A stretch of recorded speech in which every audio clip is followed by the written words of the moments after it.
ஓங்கார வடிவில் ஒரு உன்னத தலம். அருள்மிகு அர்த்தநாதீஸ்வரர் திருக்கோயிலின் வழிபாடை பற்றி பார்க்கலாமா வாங்க.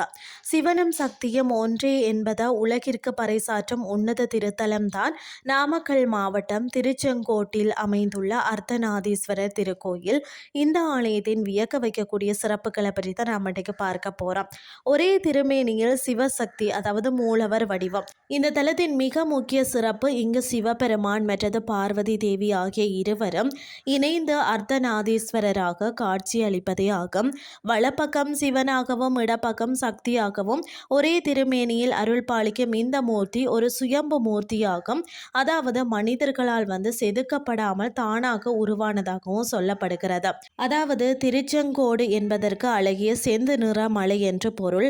ஆதிசேஷனுக்கும் வாயு பகவானுக்கும் இடையே நடந்த பல பரீட்சையின் போதும் மேருமலையின் ஒரு பகுதி பூமியில விழுந்த இடமே இந்த திருச்செங்கோடு என்கிறது புராணம்.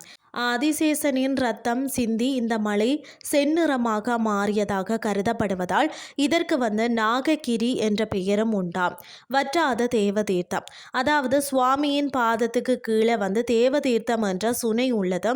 இது ஒரு அதிசயமும். எவ்வளவு வறட்சி ஏற்பட்டாலும் இந்த தீர்த்தம் வற்றுவதே இல்லையாம். மற்றது ராகுகேது தோஷ நிவர்த்தி.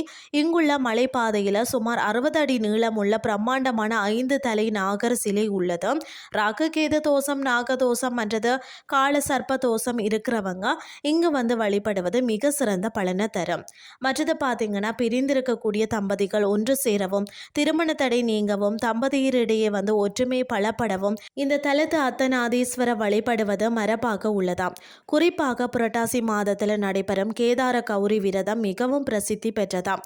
திருஞான சம்பந்தர் பெருமானால் தேவார பாடல்கள் பாடப்பெற்ற கொங்கு நாட்டு தலங்களில் இது மிகவும் முக்கியமான 4வது தலமாகவும் சொல்லப்படுகிறதா. சுமார் 1901 அடி உயரத்தில் அமைந்துள்ள இந்த மலை கோயிலுக்கு செல்ல 1200 படிக்கட்டுகள் உள்ளது. படிக்கட்டுகள் ஏற முடியாதவர்கள் தான் மலை உச்சி வரை செல்ல வாகன வசதிகளும் செய்யப்பட்டுள்ளதா. காலை 6 மணி முதல் மாலை 6 மணி வரை ஆலயம் திறந்திருக்குமாம். அர்த்தமும் சக்தியும் இணைந்த இந்த அற்புத தலத்திற்கு ஒரு முறை சென்று அந்த சிவசக்தியின் அருளை பெற்றுக் கொள்ளுங்கள்னு சொல்லி கூறிக்கொண்டு இன்றைய ஆன்மீகம் சார்ந்த பதிவை நிறைவு செய்து கொள்கிறேன். இதே மாதிரி மற்றும் ஒரு ஆன்மீகம் சார்ந்த பதிவோடு உங்களை சந்திக்கிறேன். நன்றி.